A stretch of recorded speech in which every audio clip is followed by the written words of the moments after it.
Well, this is a project called Atrapados, which in English means no way out. It really talks about the fact that young people are often obliged to live in an environment of violence within the family, out of which they try to break and end up living in the street. And in a big city like Lima, living in the street means having to be part of a gang, uh, and then therefore drugs, crime, and prostitution become intertwined, and therefore the ultimate solution are either prisons or drug rehabilitation centers or death.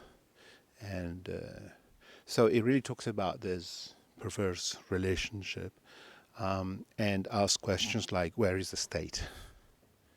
Why is society considering these young people as garbage when they are simply trying to break away from a violence which probably was a violence that their own parents suffered themselves? It's a vicious circle of violence and criminality.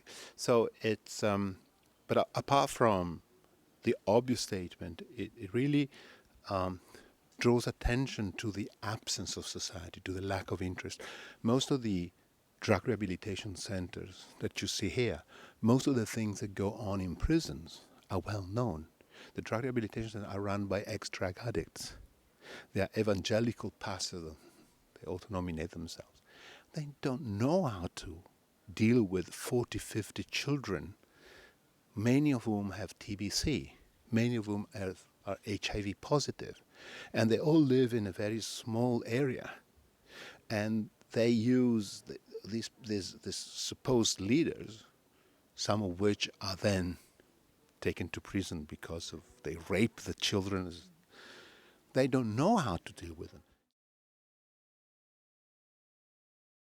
The black and white is, to me, the only way you can portray strong situations.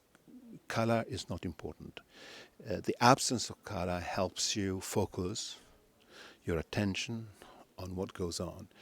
It makes you, in my view, better feel what the image is trying to tell you. If you have colors, and we can see the others, they're pretty pictures. I don't think we need pretty pictures. And in fact, I totally refuse uh, the use of my work as a kind of work of art concept. I totally refuse. Yeah, there's no art out of other people's suffering. So you have to be, as an author, you have to be also very conscious that your role is not that of making pretty pictures. The value of your work is not that. The value of work is to portray in an acceptable way, technically, something that happens